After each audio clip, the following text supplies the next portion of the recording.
welcome back to the pre-snap read. And you already know how we do it. I know Robin requested this last time. It's like, yeah, yeah. Yes, sir. There's a whole vibe out here, man. oh, I miss Florida. Wow. It's a whole Wow. vibe out here, man. I had to put that on for Robin because I know she liked that song. Thank you. Because, I've But been missing it. So. we missed last week. We had to take a bye week. Everybody got to recuperate, regenerate. We had to do one of the NFL things, take a bye week, sit a week out. Get everything going. But this week we come live, strong, in effect. We got a special guest this week. I'm gonna introduce my special guest first. He is a FAMU through and through. He also got a YouTube show on the Orange and Green Strike Zone. And, Yeah. you know, we had to keep it all in the family.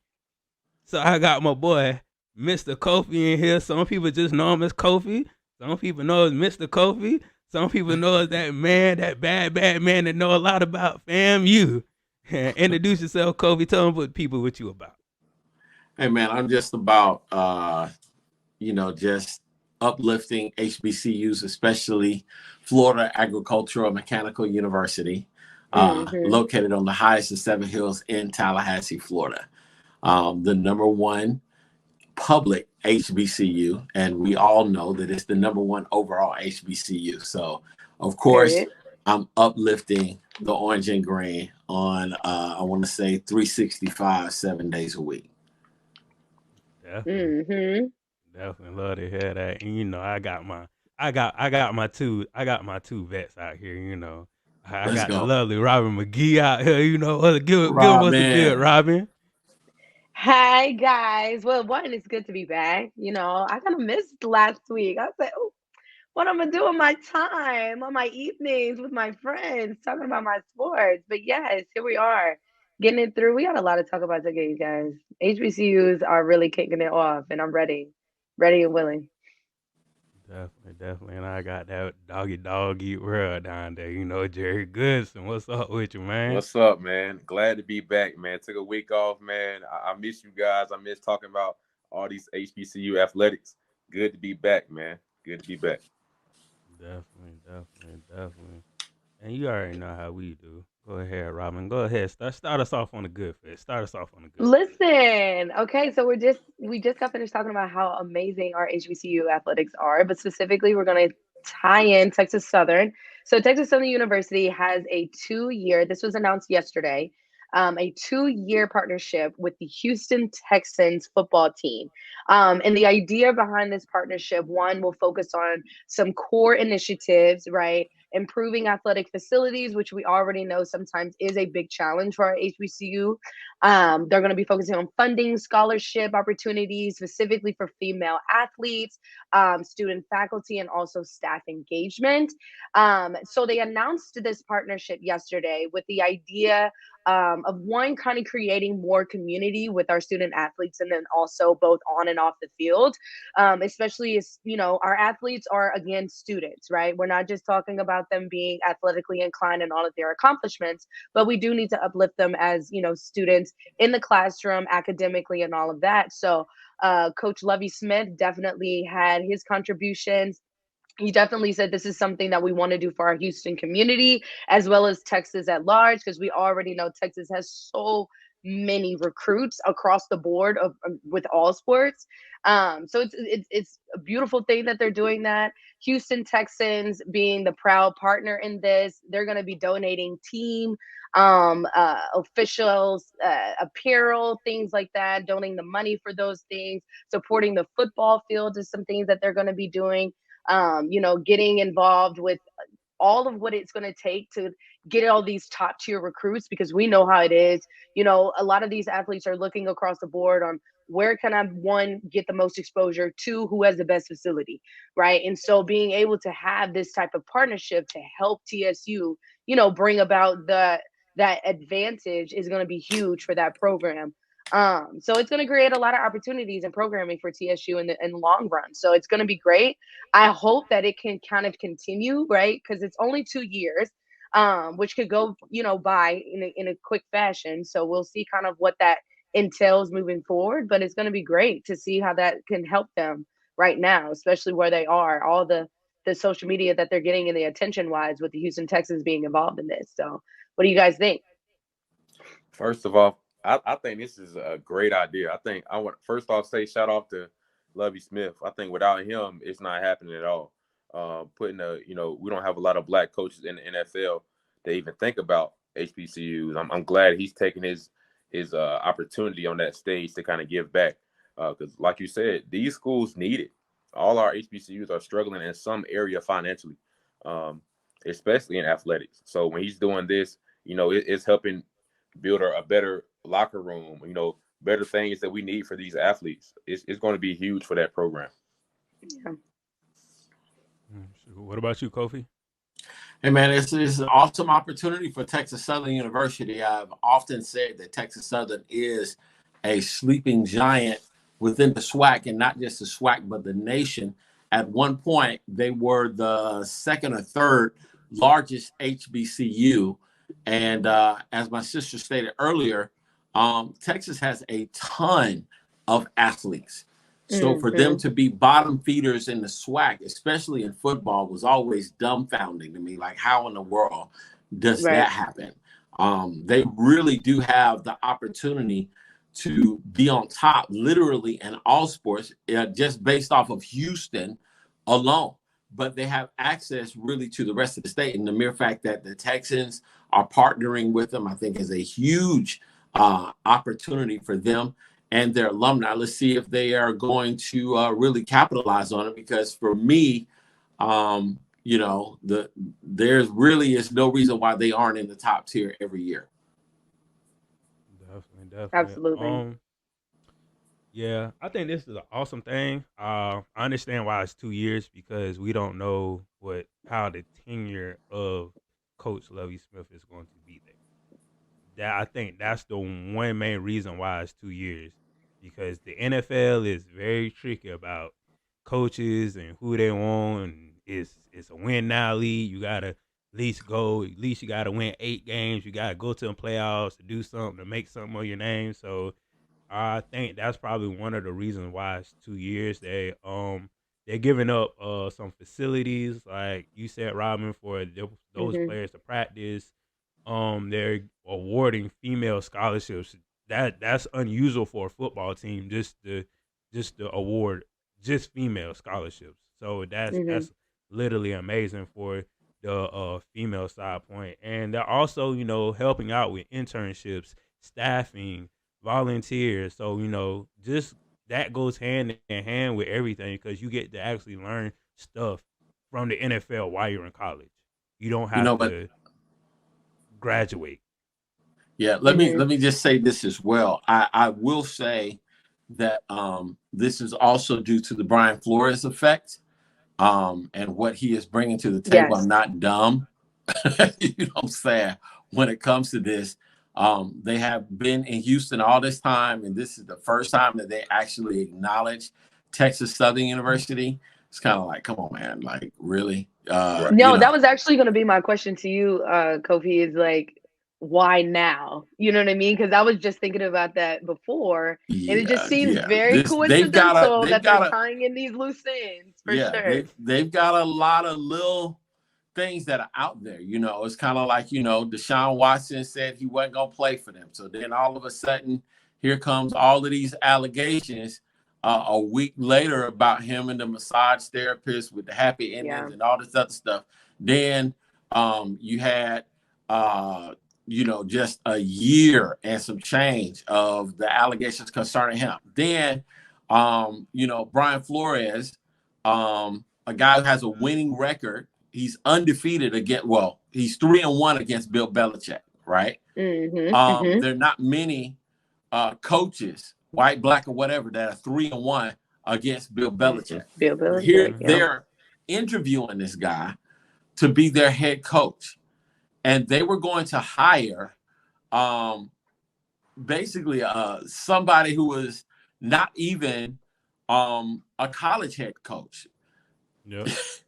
They were going to hire him to be the coach over Flores. Flores is like, man, y'all got to be kidding me. Like, this is ridiculous. Got to be crazy. Right. Yeah. So, you know, he filed his lawsuit, and then the Texans were like, well, you know, we do have Lovie Smith on the staff. You know, let's get Lovie. So they got Lovie. They got Lovie, and now this is just a secondary way to show that they love the black people, they love the colored people out there, and they want the colored people to be at peace with everything that's going on. We love you colored people. We've always been good to you people. Now, don't show out on me. We need y'all to show up in the stands and everything. Bring that ocean of soul to the game and everything. We go out there and put you guys out there.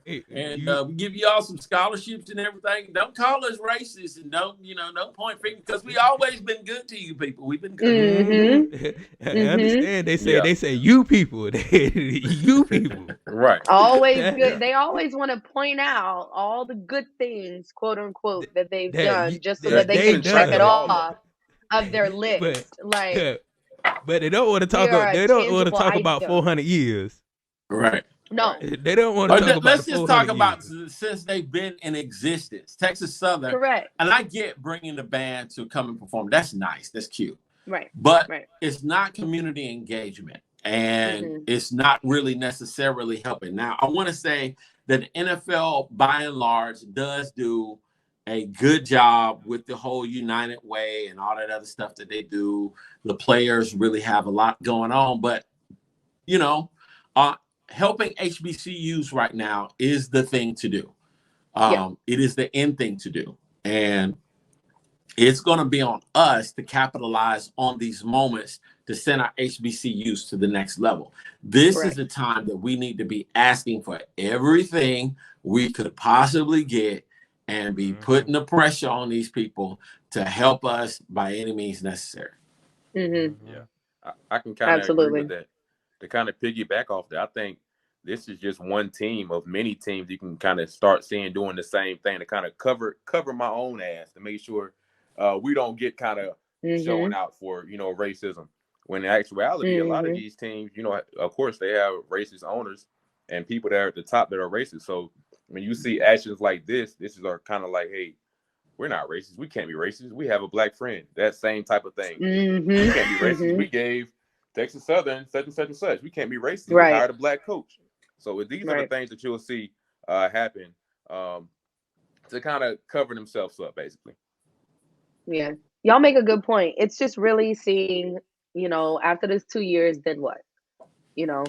Like where are we going to go from here? Are we just going to have, a nice little one-hit wonder and leave it at that? Or is it going to, like Kofi's saying, it needs to be capitalized on? And that's where we need to have our best foot forward. Like, yes, we can all bathe in the glory of this idea and this initiative, which is amazing. Like it needed to be done way before now. Like this partnership shouldn't have been done in 22, right? Like, of course we can acknowledge that, but now that it is happening, this is where we need to be like, okay, how can we be able to sustain it, and how can we be able to make it longevity, basically. So we'll see exactly what happens, but shout out to Texas Southern for, and Houston Texans for having a partnership and doing what needs to be done, even if it did take, 100 years to get it done. We're here now, so it is what it is. But we made it. We did it. We did it, Joe. We did it. But speaking of, actually, Deshaun Watson, we had talked a little bit about him, or at least his connection with the Texans. But now, he's at the Cleveland Browns and things like that. And he's been working specifically with two, and a little bit more than two, but specifically two HBCU players, Felix Harper with Alcorn State, and then Alabama State, Marquise Spencer. They're both athletes coming from HBCUs declaring for the 22 NFL draft. We've talked a little bit about, their accomplishments, especially Felix Harper. I know we talked about the last couple of weeks how he's almost a spitting image of what Deshaun Watson is currently. So it's going to be really crazy to see, how he advances in his craft and, get picked up. Now, again, it kind of goes back to this idea of like, why now? I guess that's like the ultimate theme I'm getting with these great news that's coming out with like these NFL players or NFL teams or all of these, huge corporations now showing their love to HBCU players and HBCU athletics. And it's like, okay, but where was this before? But I do want to elevate the fact that there are creating those conversations. Not to say that any other NFL players has done this before, because they probably have, right? Now we're just kind of showing a little bit more limelight to it. But yeah, these two athletes and a couple of other folks were able to have a workout with Deshaun Watson, have conversations with them, him giving them feedback on exactly where they are and what they can do to help build up their platform. So it's amazing, to see that connection. But it's a double-edged sword. You go back and it's like, but why? Why now? Why are we so special now? You see, Jackson State all up in the news, how they're having, 30 out of 32 professional teams at their pro day, like all of these great things. But it's like, okay, let's continue seeing that. Let's not just check it off of let's make sure that we get the HBCU athletes and HBCU athletics on our board so we can, make ourselves look good. Not to say that Deshaun Watson is doing that necessarily. But he's a product of Clemson University. He didn't even come from an HBCU, so there's a different dynamic there. But at the same time, we love to see it. We love to see the partnership, the growth. But what are y'all thoughts on that, Deshaun Watson? So to answer the first thing, why now? I think it's more so of it's what's hot now. You look at last year, in COVID year, Black Lives Matter movement. That was what's hot now. How the NFL stance kind of changed over that time period. Anything, whatever's hot going on in the environment, in the community, I feel like that's when the NFL, the NBA, MLB, everybody will take their own stance to kind of align with the community. So everything is about promoting your brand. We got a guy, Deshaun Watson, that's coming off not even off, he's still on, but 22 cases of sexual misconduct with women. So right now, his brand image is not too good with the community right now. He's trying to get that brand image back on the positive side, by working out with these athletes. Like, hey, I'm on the wave with everybody else. I'm trying to make sure these athletes get a chance in the NFL. So you guys kind of change your viewpoint on me. I'm not this guy. I'm trying to kind of sweep this under the rug, get this past me, and move on to a brighter image for myself.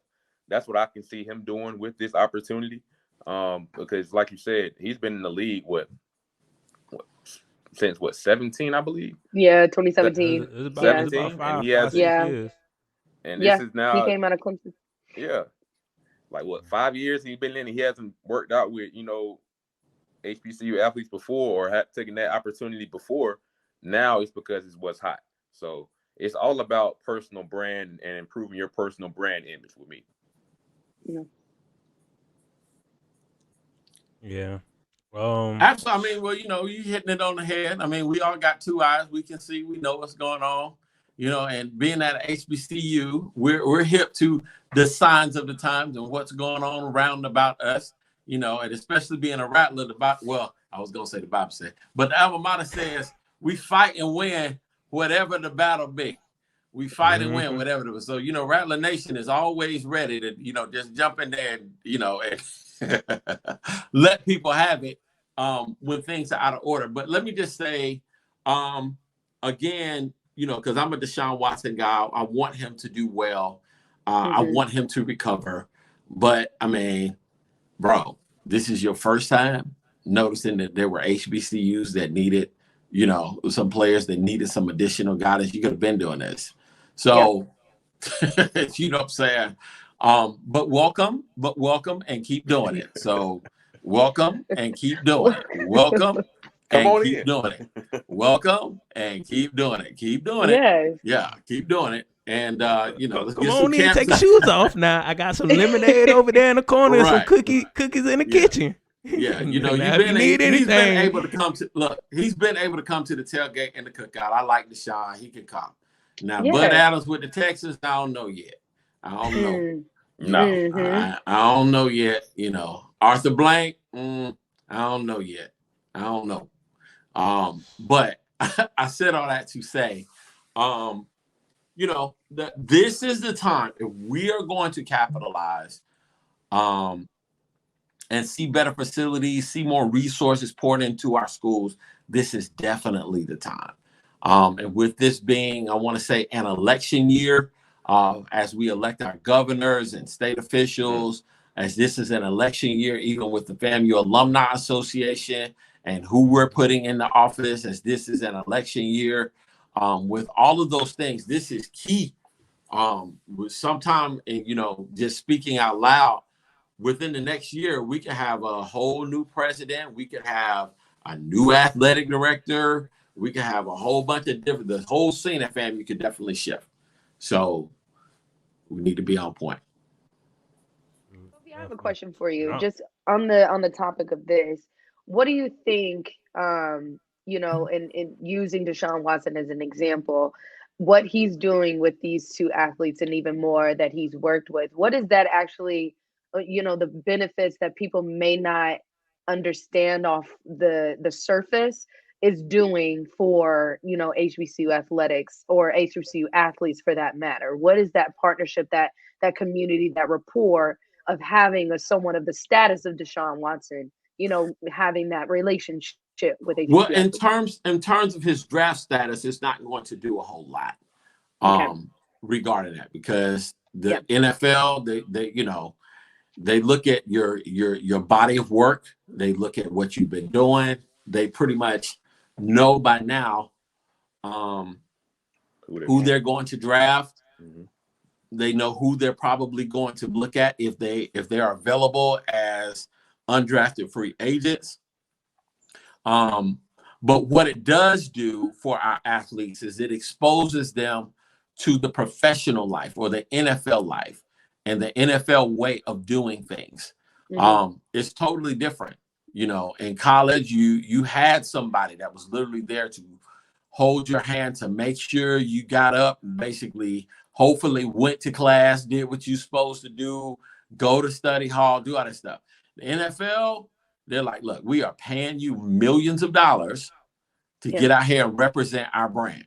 Now, if you mess up, all of that's going to be taken away from you. So understanding, and I think that they can learn from even Deshaun's mistakes, the mistakes that he's made, trusting people, not understanding that everywhere you go, everything you do is under the microscope. But then, again, just understanding the footwork, the nuances of playing the position, reading defenses, what you need to be looking for. That's something that you're going to get being coached and really in camp. But this is an eye opener or a door opener for our athletes.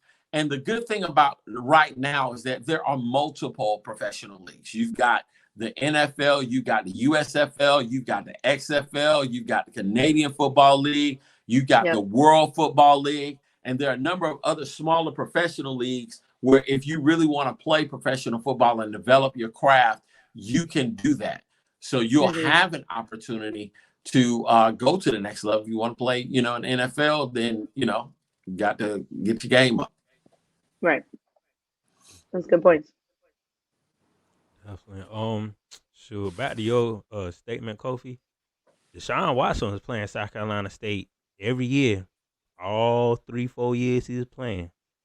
So, he could have hit one of them boys up. Hey, bro, I know you literally an hour away, Orangeburg, probably an hour and 30. Because Clemson ain't too far from Orangeburg, South Carolina. Trust me, I know. I done drove that road too many times.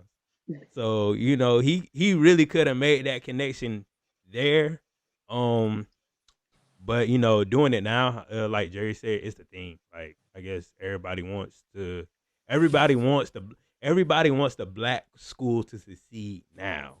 Like, well, yeah, and I want to say, again, Deshaun is in a place of desperation, coming off of this. So he needs to show that he's working hard, but then he's bringing somebody along with him. And I think that's, we've never kicked Deshaun to the curb, but like I said, his cookout place it's safe now. He can definitely come and play spades at the table. We can go ahead, get a nice little bit of wisdom, get some poker beans and some grilled chicken, and with a little barbecue sauce on there. Little barbecue sauce, they had to. Just don't renege. Because when we start reneging, we start, hold up. You gotta go, dog. You gotta go. Right. Don't get too comfortable either. You just got here. Okay. Yeah. you just got here. But okay, so now shifting a little bit, this next headline, guys, was a little bit much for me with the Grambling volleyball situation. For those of you that do not know, Chelsea Lucas, new head coach for Grambling State volleyball program, after her 2 months into her position, she cut the entire team. And that team was filled with 19 athletes, varying from freshmen all the way to seniors. Her initial response was that there are, when she's saying they, the athletic program, the volleyball program, just all of Grambling State athletics essentially is looking to take volleyball in a new direction. And what that means is that because it's a new direction, we need new players. So I don't know how I feel about that decision. Even in addition to her statement, you got the athletic director, Travian Scott, supporting her whole decision, saying, we understand that it may come as, a shock to some, and maybe, not, of course, what the athletes are looking for, which I just feel like is a slap in the face to say that.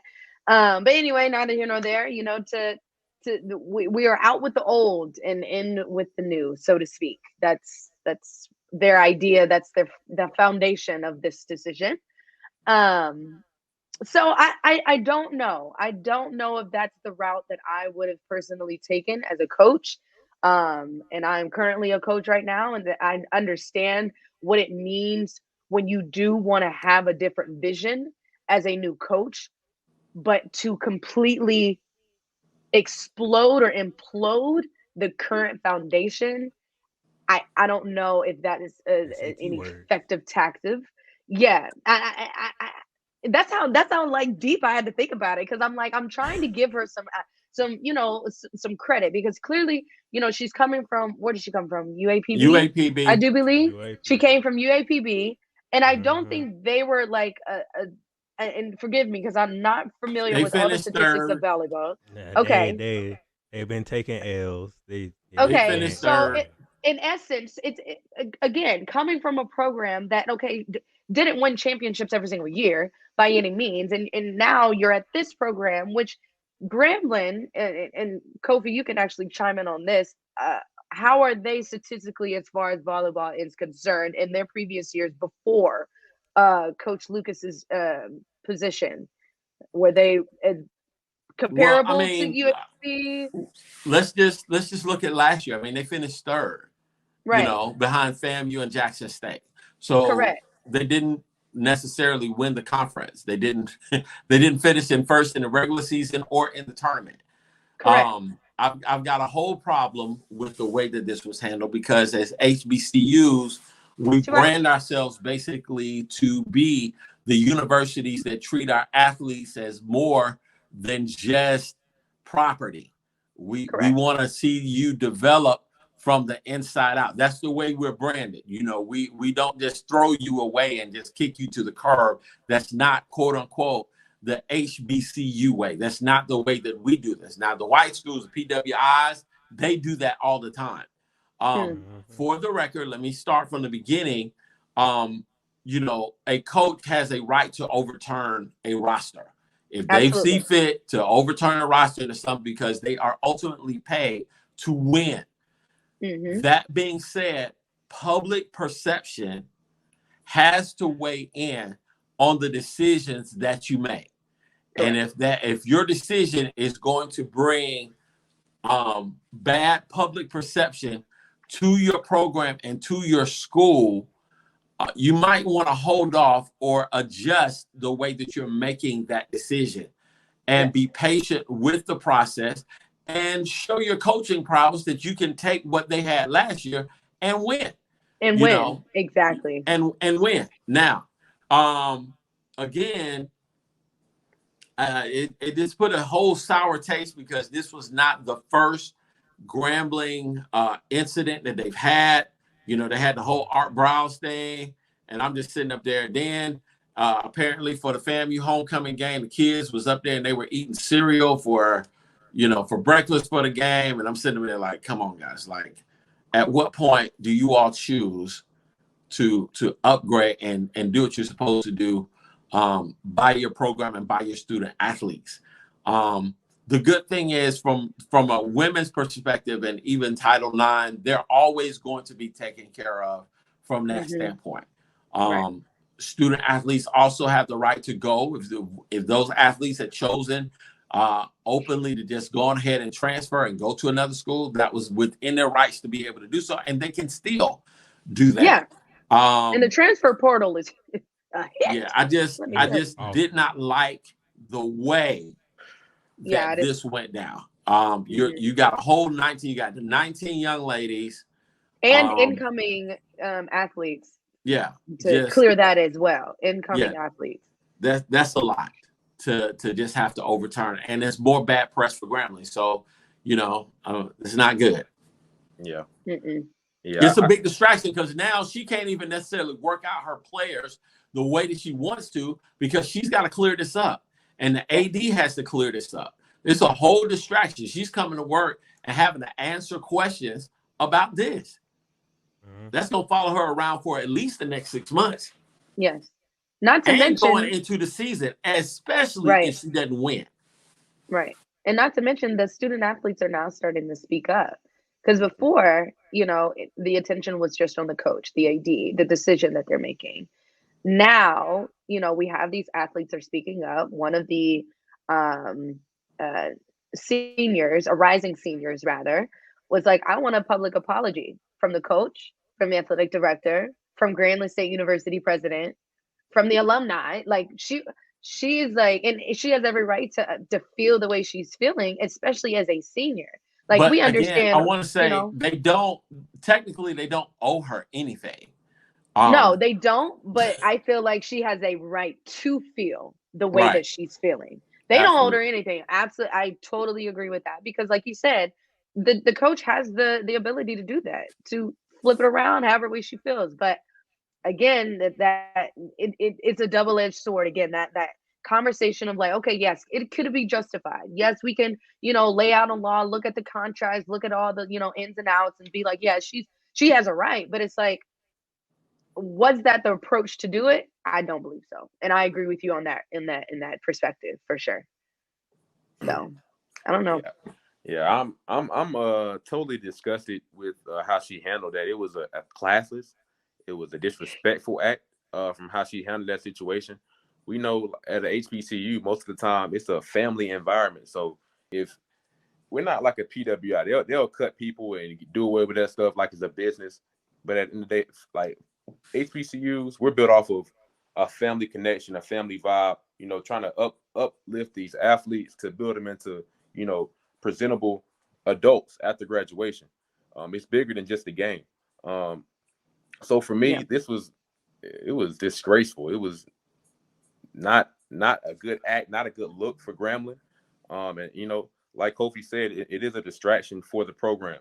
But once this starts up, everybody's gonna be asking about, why'd you do this, why'd you do that, how your players doing, and taking off of the actual attention off of the actual players. I don't think it's a good look at all.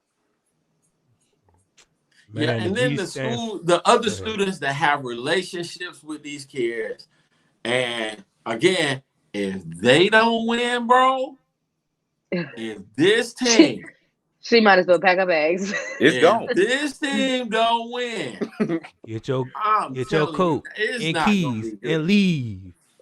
You are about to lose your job. What? Shoot. But the G stand this team right here don't win. That's gonna be whoo. And y'all, this is not the first time, you know, a new head coach has been put into place.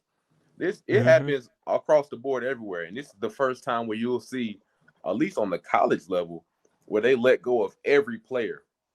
You know, why not just, you know, wait a year and then get your own recruits in like every other coach does? What makes her so special and give her the audacity to, you know, cut everybody like this? I'm gonna run my program like this. This is how I want to do it. Well, I don't think she has the right to do that. Yeah, well, let me just say, I mean, now I could even see it if Grambling was like 0-16 in the conference or 1-15. If they were like that, I could go in and be like, look, I love you guys. This is needed, right? The math isn't mathing. Yeah, we got some manager spots open. Yeah, all y'all gonna have to try for your spot, and I'm bringing some people in. So, you know, as of right now, you know, XYZ will do what we can with you to try to make sure that you have at least book vouchers and give you additional resources so that you can pay for your education. But 1-15, that's not gonna cut it. The team was 8-8 in the conference. Yeah, they were 8-8. So that means Kofi, it was halfway good players and halfway not so good players. Yeah, they got some wins. That's what that means. They got some wins. So everybody on that team is not sorry. Right.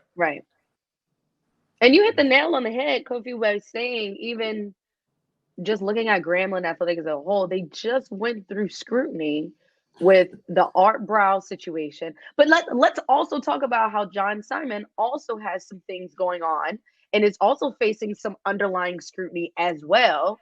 So we're looking at, you know, Hugh Jackson, sir, what are you doing? What is your decisions based on?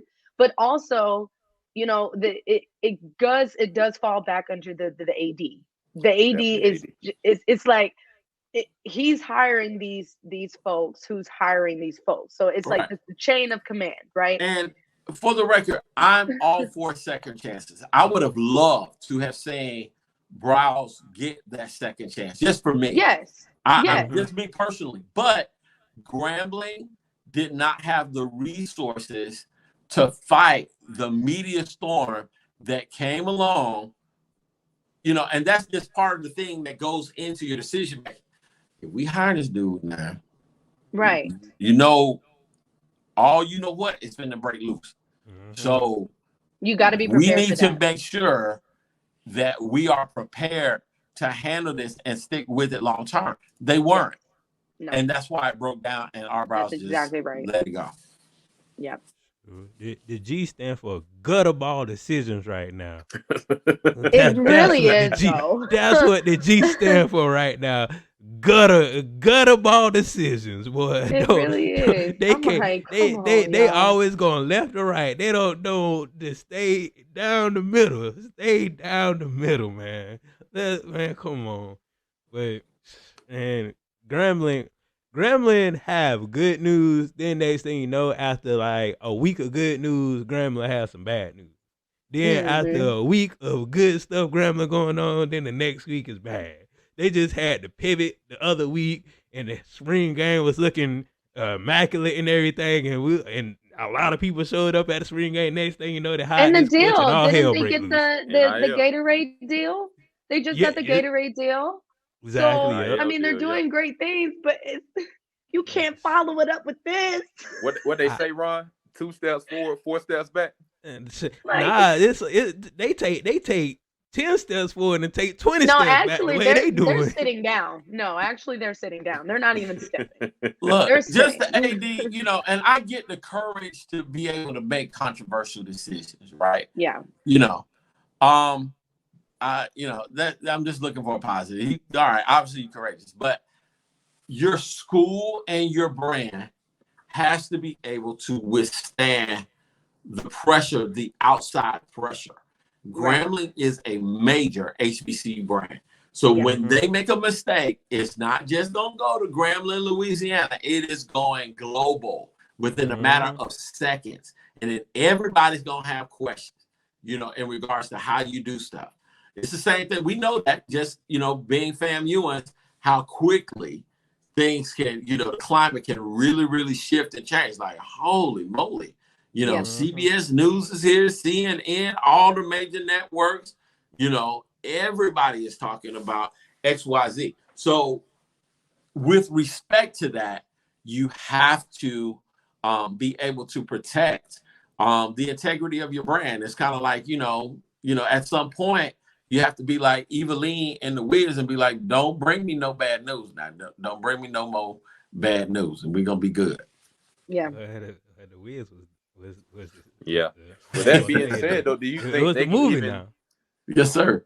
Do you think they can even withstand, you know, have the coverage to withstand what they got going on with the volleyball program? You know, we spoke on them not having the coverage or ability to, you know. They're going to have to now. Everybody's watching their program. Like I said, it's going to come down to wins. Now, if they win, they come out there, they kick everybody's tail, they win the SWAC. You know, people have to back up, be like, all right. Right. They did it. Right. Mm-hmm. That was the best decision they ever made. You knew what you was doing. But you still are going to have to beat FAMU, who is coming back with everybody. Correct. And you're going to have to beat Jackson State, who also has a well of a volleyball program. Yes. So, you know, and the UAPB people, I don't know who they're replacing with. You know, I don't know. But, you know, they were decent. I don't know if the UAPB team is transferring to Grambling or what. But if I'm the AD at UAPB, I'm like, look, we're going to bring y'all in a world-class coach. Don't go nowhere. Stay right here. Then she's left, you know what I'm saying? She's left with having to bring in a whole new squad. Yeah. You know, so I'm kind of, it's multiple layers to this. And I'm kind of looking, again, just also at UAPB and their athletic director, like, you just going to let 19 people or your whole volleyball team transfer? Like, bro, like, what are you doing? I wouldn't. Yeah, it almost looks not like that. No. Nope. It almost looks like an institution control thing. You know, that's what they always like to say, but I don't know, because there's so many different things across the board from sport to sport. Is he really in control of the whole program, or who's making these decisions that are detrimental? Right. That's what I'm like. Scott, AD Scott. I just want to know. What were your thoughts on this? just let me know. I want to bring him on the show next time. Right. Oh, I got his email address. Hard hitting facts. Hard hitting. I will email him again. I will. We just want to know. The community at large wants to know. Us, the HBC community. But you know, let's talk about some great news, guys. Great news for our HBCU athletics. Janice Pettyjohn has been, you know, she's made history for Howard University. She was named as the first woman to be hired for a full-time position at Howard University for their football team, for the football program, rather. So this young lady is going to be running operations such as maintenance and throughout the football facilities and assist with coordination events. What's very impressive, you know, based off of her resume, one, she came into school with more of an art kind of foundation. She was really heavily invested in digital arts, arts designs, graphic designs, and things like that when she came into the university. And then over time, she started creating relationships with the athletic department, and then so on and so forth. She started to, you know, get her foot in the door and started working with the sports information department. And she's only 22. She's about to turn 23 this year. And, you know, she's among some, you know, veterans being involved with the football program. Now, granted, is she going to be maybe working her way up to, you know, more infiltrating in the football side, like coaching? I don't know anything about that, but I know for a fact that this is a huge, big deal. You know, being a woman of color in that space, just working with the football program in and of itself is always a good flex. Shout out to my women out there. But it's great for Howard to take that opportunity to do that. Now, for you guys, you know, looking at your perspective, how is this going to be very helpful moving Howard forward with kind of like that vision of, you know, making it more of an equal platform for women in sports, specifically in football? Anybody can chime in. Well, here's the deal, because again, it's it just comes down to effectiveness, you know. when what's the man's name with the Bucks? Who's the head coach back there? I can't say his name, but Bruce Arians. Bruce Arians. Yeah, okay. So Arians had a very diverse staff. Mm-hmm. What brought them to additional or limelight to the staff was the fact that they were successful. Yeah. Okay. So that put her in a positive light. Even the young lady that also is a coach with the Washington, what's the name of their darn team? What Commodores, I think. Commanders. Commanders. I thought boy, they about to be singing in the end zone. Let's go on and make up a name then. Let's give them a name. I like that better than the Commanders. They about to be singing and dancing in the end zone, boy. All right. All right. So the Washington Temptations or whatever their name is, you know, they got a nice little team, and you know, she's working her way up the ladder through that. You see her proud. She's getting interviews. It just comes down to how successful Howard's team ultimately is, you know, and I do think that they do have a solid head coach. And I think that, you know, just by and large, there's an opportunity there being in the nation's capital, one of the largest media markets in the entire world. They have an opportunity there to bring more positive exposure. But again, it's just going to come down to, you know, how successful they are. They're in the same conference with South Carolina State. They're going to be tough to beat. They beat South Carolina State. Hey, that's gonna be like, hey, the woman that they had on their staff was the one that came in there and turned that thing around. You know, they could, you know, so they could go ahead and do that and make that happen. So that's what, in my opinion, that's really what it boils down to. If not, then it's just gonna be Howard football as usual. And that's that. Yeah. That's true. It's all about capitalization. I know what I read, I know like she's definitely going to help out some of the lackluster of Hampton, you know, with their facilities and stuff. And definitely she's going to be helping on the recruiting side too, because, you know, one thing about females, their natures, you know, we are more testosterone and muscular and like they see things that we don't see as far as, you know, facilities or as far as what needs to be where at certain places at certain times. So that can give a good aspect as, you know, a homey feeling, you know, oh, the locker room feels like home, or, you know, the way she does certain things make people feel good about themselves. So I know she's going to bring that, you know, Howard swag, plus she's young too. So she's definitely going to bring that Howard swag, you know, to that football team, to the coaches, to the players, to, you know, what she gives to advice to definitely the players, especially being a young man. Sometimes you do want to ask a female questions because you know, you playing football 9 times out of 10. If you're the best player, you know, you got different females talking at your ear, and you can ask coach, but coach gonna probably tell you. Coach gonna probably tell you something off the she wall. Gonna give her the female perspective. Yeah, she gonna give you the female perspective of what you need to do and what not you need to do. So it's probably gonna be a good balance for, you know, Howard, and, you know, they got a good basketball program already. Like Kofi said, if they beat South Carolina State, then hands down, you know, that hire really did help them in the long run. But Jerry actually played college football, so, you know, that's why I kind of tried to go first. I want you to go last, and, you know, put your little nuggets in there. Man, kind of honestly, man, y'all hit it right on the nail on the head. I do think she does have a good place in operations and in recruiting. To think about, you know, being an 18-year-old going out there on a recruiting visit, not knowing anybody, and to have somebody that just finished up at the university there that's close to your age. You don't have a 55, 65-year-old, 45-year-old man, you know, that's not around the same age, you can't really relate to on campus, giving you a tour, you know, kind of giving you that home feeling that, hey, this is somebody that I can relate to that seems, quote unquote, cool around the same age as me, is going to help me feel like it's more of a place I can be accepted. I think that's a huge role for her. And if she does well, if their recruiting class does really well, this is something that's going to take place over the next couple of years, of course. You can see her getting a higher up position. I'm a firm believer of, like, you don't have to necessarily play, the sport to be a coach in it. I think all this stuff, you can learn all of this stuff offline, through experience.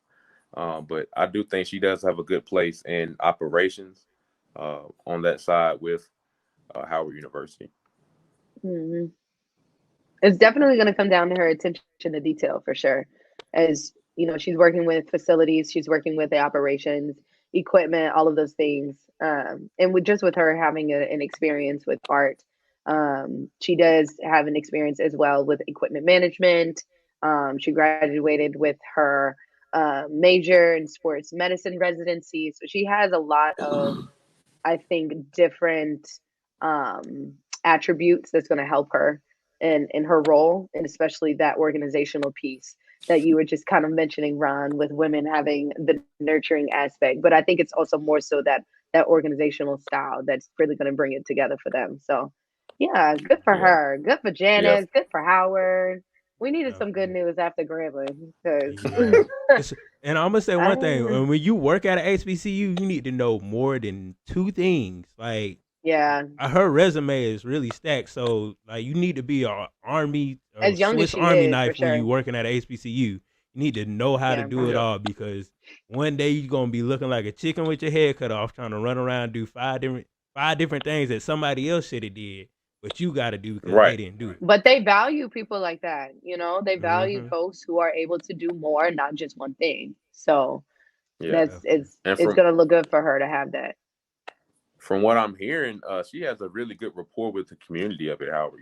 Everybody's kind of vouching, saying, yes, she's a good pick. They should have been that made this decision. She's going to do good for the university. Yeah. Ron, talk a little bit about the Prairie View A&M Andrea Nugent. She's the first woman to sign an NIL deal with Blueprint Improvement Group. Can you talk a little bit about that? Well, NIL deals is just going around, mainly it's just been going around for dudes. You get an NIL deal, you get one.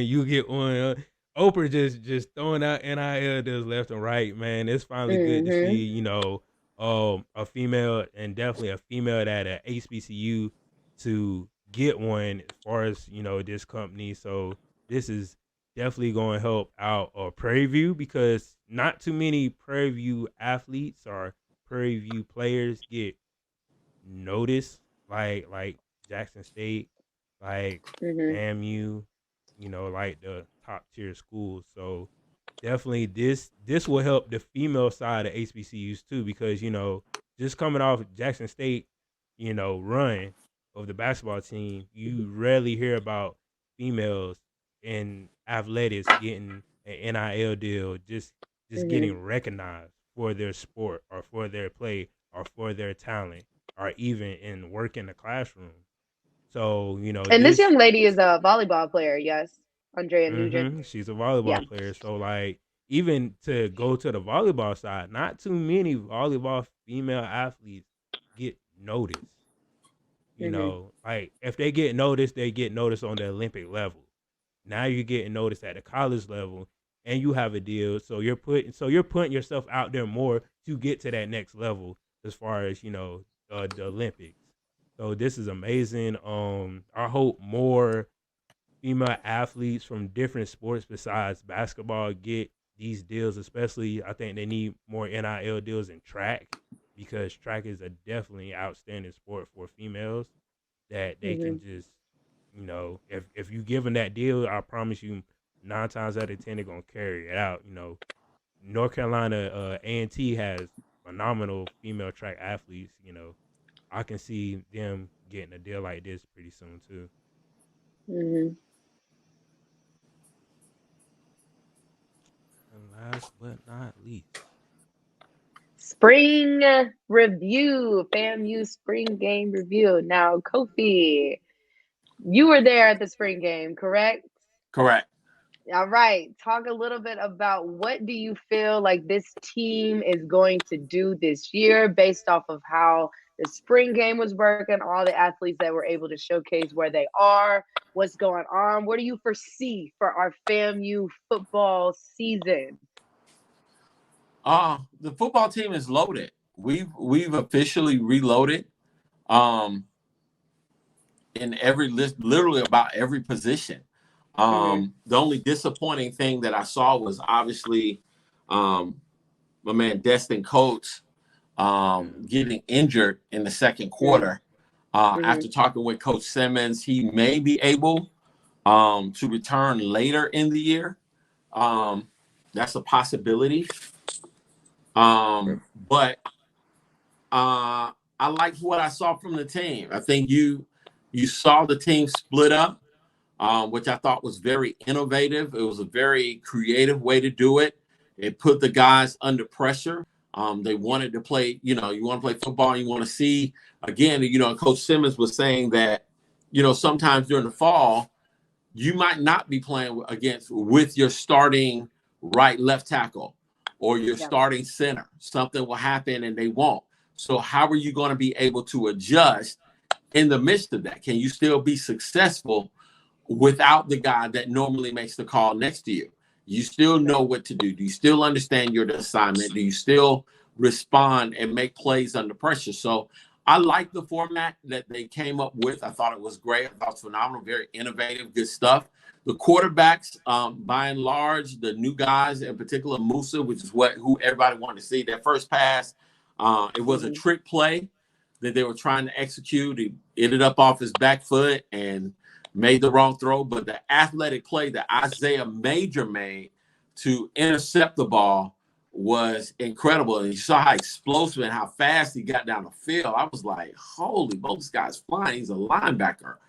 So the defense itself, with the corner blitzes that they were running, just different things that they were doing, our defense is going to pick up right where they left off last year. This was without General Hunt. This was without Isaiah Land. This was without the safety that's coming in from Texas. This was out about 4 or 5 playmakers from last year that didn't even play in the spring game. So the defense is going to be just phenomenal. They could be better than they were last year. And then we get the addition of the X-Man coming back, Manigo's coming back, Hawkins is coming back, and then I want to say, what's the man, 13, Trevonte Davis, who's a transfer from, I believe, Wayne State. That guy's a baller. So we're going to be loaded at the skill positions. Meritovic looks better. I would have liked to have seen a better performance from Sapp, but, it is what it is. I don't think he was going to start, but I do believe that he was having a much better spring than what he had prior to. So I think his understanding is there. And Coach Simmons has a lot to work with. So I'm telling, just right now, I think Rattler Nation has a lot to be excited about. A lot of people have expressed their doubts about us going to the North Carolina game and playing that game before the Jackson State game. And I said, well, the good thing is our guys are getting an opportunity to play a game, a high-level game against a game speed before they play Jackson State. Right. So you can look at it as a glorified practice, but I personally believe with all of the transfers that we are bringing in, that, we're going to be able to compete. I fully believe that, when we played the University of South Florida last year, I believe that was a very winnable game. I just think that we went in with the wrong game plan to try to, necessarily put the ball in McKay's hands and throw the ball around the field when our offensive line outweighed their defensive line. And we could have just ran the ball and pounded it down the field and then made McKay make, reasonable plays within his wheelhouse. And then we would have been good. So Rattler Nation has a lot to be excited about when it comes to Rattler football. So, this team's going to be great. Yeah. I definitely agree with that. From what I've looked at online, of course, I'm not down at the spring game, but I come from a university where we're a big transfer portal type of university. We bring a lot of Division I players from bigger schools, Alabama, Carolina, ECU, any schools like that. All have played at the University of Winston-Salem State that I played football at. So at that time, like to have a spring game where you say it's so competitive that you see players, chasing people down from getting interceptions, running down the field, scoring touchdowns, things like that, without the transfers, that just means that those players are extremely hungry. They know that the coaches see. One thing my coach said, he actually coaches at Alabama A&M now, Coach Boulware. He said every day, my job is to out-recruit you as a player. So every day he will go out here and try to out-recruit the players that he already has. And that's a lot of things that coaches are doing now with these Division I transfers. And your job as a player is to keep your position, to keep your spot. So with that competition going on, it just raised the bar of, focus, of effort, everything like that you'll see at that spring game. So I'm really excited for this next year at FAMU. I think we have a lot of things in store to surprise some people for this next upcoming season. And once they add these other pieces in the fall, everything's going to mesh together really well. Yeah. Go ahead. You was about to say something, Robin? I was just going to ask Kofi, just considering the schedule that we have for this season, what do you think, which team is probably going to be the nail biter type of games on our edge? Every game that is on this schedule is a big game.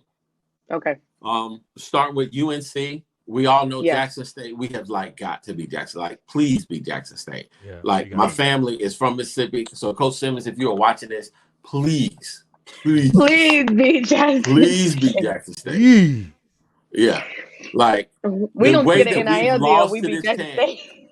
The way that we have lost to Jackson State is just ridiculous. It's been ridiculous. It's been let's say 26. What was that? That was Earl Holmes' first year, second year. We lost that opening game on the last play of the darn game. Then 2018. He didn't snap the ball. Yeah. Then I was there. Oh God. All he had to do was just kick the darn field goal. Just kick the field goal. That's it. I don't understand. And you let the time run out. Then we played them in Miami, and the score is 7-6. We have an opportunity before the half to kick the field goal, and they come in and block the darn field goal. I'm sitting there you've got to be kidding me. This is ridiculous. And that really was the game changer right there. So I'm happy that Coach Simmons hired a special teams guy that's going to be full-time devoted to special teams, because that can't happen no more. But the way that we've lost to Jackson State has just been utterly ridiculous. So beat Jackson State, please, okay? Albany State is going to be tough. Okay. They're hungry. They're going to bring everybody in Albany into that game. It's going to be packed. It's going to be full of people. We've got an Albany State transfer on our squad. These guys want to beat FAMU like nobody's business. It's going to be big. And Gardena, who's the coach at Albany State, is a major motivator. He coached with Coach Simmons at the Legacy Bowl. They're going to be ready. All right. Then we got Cornell Maynard with all their transfers coming down. We were down by 18 to this freaking team on the road. Now, they're not finna beat us in no brag. But I'm just saying it's going to be a good game. Mississippi Valley had us down last year. They got transfers. That's going to be a good game. South Carolina State is dying to freaking beat us. Orangeburg. They want to kill us. Yeah, it's going to be a way. They're like, y'all sat up there and talked all that trash, but we beat the team to beat y'all. So come on up here to Orangeburg. They ready to kill us, all right? Grambling and Hugh and them want to beat us because we embarrassed them with thick 36 and them at homecoming. So they ready to go ahead and let them have it with that. Now, UAPB, we got homecoming with them. I ain't know that, it's just UAPB. But they also were in the SWAC championship game in the spring. In 2021. So they got some talent on that squad. We're going to have to bring our A game. Southern is Southern. So that's a rivalry game. That's going to be big. It's going to be huge. That's going to be great. Homecoming part 2. Homecoming part 2. Then we got homecoming on the road in Montgomery. That's right up the street. We're going to ride up there. That's going to be a big game. And, of course, the Florida Classic is the Florida Classic. So it's a brutal schedule. It's, from jump. So we're going to have to be ready. I'm just hoping that we stay healthy. And if we do, we're going to have an opportunity to go to post another 9-win season, a 9+. But I want to see us get over the mark and do 10+. Let's do 10. Let's go up there and try and beat Carolina. I think it's possible. If Jacksonville State can beat Florida State and A&T can beat Jacksonville State and we beat A&T, we can beat UNC.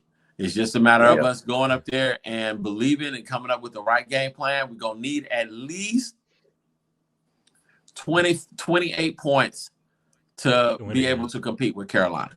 Yes. Yeah, I'll agree with that. I think that Carolina game is a huge game. It can either go one or two ways. You got people that say they hate that we're playing it, and you got people that say they love that we're playing it. Either one way, we'll win the game, and they'll carry on, momentum for the rest of the year, and we'll be on the up and up. Or you got the second way, which is everybody's really scared of, is we'll lose the game, and that will come with injuries due to, people playing at a higher level against a greater competition than what they're used to. Personally, I think the route A is usually how it usually goes. You'll kind of either you'll do really well or you won't do as well, but you'll still carry that momentum for the rest of the year. That's what I can see us doing with that first game. And their next game is Jackson State, so they'll get it again. If they don't get it then, they get the next Jackson State. Exactly. And what I can say about that Carolina game, I got a lot of my coaches are actually coaching at Carolina now, so they're already kind of counting it as a win, as we're not worried about this team. So we're gonna see. We're gonna see when that game comes up. Nah, give them a run for their money. Definitely. Shoot. For the spring game, I was there too. I was actually on the field. The on-field atmosphere as far as the players from last year to this year is like totally different. Like I feel like everybody last year were more so like cousins and like, oh, welcome. Oh, that's my cousin from down the street. Yeah, that's my cousin on mama's side. This year it feels like more brotherly love, more camaraderie, more just us. We're going to win this. So that's how it feels on the field. Like you said, Kofi. Isaiah Major made a tremendous play. He used to play running back way back in the day, so that's where he kind of got that speed from sideline to sideline from. Merritt Tobin, he did an outstanding job. I was very surprised of what he did and how he commanded his offense, even though he had a defensive mind. He had an offensive mind, of coach, but they had a defense for a squad. So just doing that, Jeremy Musa, he literally commanded the offense like you want somebody to command it on Sunday. Even though he made that pick, he still made his reads. He still called out the offense's assignments and everything else. I'm on the field. He calling out different plays to receiver. I'm like, okay, that's what a quarterback supposed to do. When they read the coverage, they're supposed to call out the plays and everything. So, but the spring game was amazing. 10,000 people there. I'm surprised it was that many people there because it was cold. It was windy for that one day. Then Sunday is all warm. Florida weather is just tricky. That's Tallahassee. Yeah, Florida weather is just tricky. But for the schedule, I think we can win out all our games. We just gotta buckle down with North Carolina. If we buckle down with North Carolina, they're a mediocre school right now. They're really not that hot. They're really not that cold. They just do what they do, and like Jerry said, they kind of sleeping on us right now. Even though we have all this talent from A to B, and the defensive side, like Kofi said, I think is way faster than last year. And it feels like, we lose Marquise Bell, we lost some linebackers, we lost some other players, but it doesn't feel like that when you watch the product on the field. He's like, I can't tell that they lost anything, you know. Mm-hmm. So big shout outs to the spring game, especially Coach Simmons. He had no hands in it. He let the coaches coach, because, you know, God forbid one day Coach Simmons has to, you know, something happen, and you know you got to let your other coaches coach, just like Coach Prime did. He had to let his coaches be the coaches, and he had to step away. I think that was a good decision for us, you know, letting, you know, his offense coordinators and the defense coordinators and all the other coaches be in part of the spring game, because he know who can do what and who can't do what. Okay, if I'm out, I'm handling this to you, and you. And after said and done, you know, it's said and done. You can go out there and play the game and have faith in your assistant coaches to win certain games. So that was amazing to me, just seeing him chill in his suit. You know, he had a good on little green suit. And I was like, okay, Coach Simmons, okay. Shoot, but yeah, it was a good atmosphere. Like you said, Kofi, we got to beat Jackson State this year. We got to win all our games, but we definitely got to beat Jackson State, man. Absolutely. Now, Ron, I want to kind of go back to what you were saying about the quarterback play. He is a great quarterback. I know he's a transfer, but I don't want you to get too high up and too, you know, oh, he's going to be great just because he's able to read the defense that he's been seeing all spring. You know what I'm saying? You got to keep that in mind. He's been seeing that same defense all spring, so he should be able to call out these defense. He should be able to make the play, the audible on, you know, just from what he's seeing his pre-snap read. But can he do the same thing on Saturday when he's only seen that defense for a week? He only seen that defense from, you know, Monday to Friday. You know, if he can do that, then that's the big challenge, and he'll be a great quarterback for FAMU. Okay, definitely. That is a good. Yeah, see, that's why we need you, Jerry. But shoot, that'll wrap up the show right there, guys. Thank you, Kofi, for everything. Thank you for coming on the show. Thank you. Give us a shout out for everything that you're on. I know you on YouTube. I know you're on everything. So just run down the shout out. But we have the ONG Strike Zone that comes on Wednesdays at 8:00. And then on Monday evenings at 8:00, also with Scotty and Off Script, we have a show called Afterglow on Monday. So we have a lot of fun on that show, and it's no holds barred. So check it out and tune in and tell a neighbor, tell a friend. It's going to be off the chain. Definitely. And thank you once again, Kofi. We'll definitely bring you back on the show sooner. I appreciate you. All right. Peace out. Thank you. All right. Make sure you follow the Pre-Snap Read on Instagram and Twitter. Make sure you like, share, and subscribe. Please like, share, and subscribe to make this page grow. I see y'all. I'm out.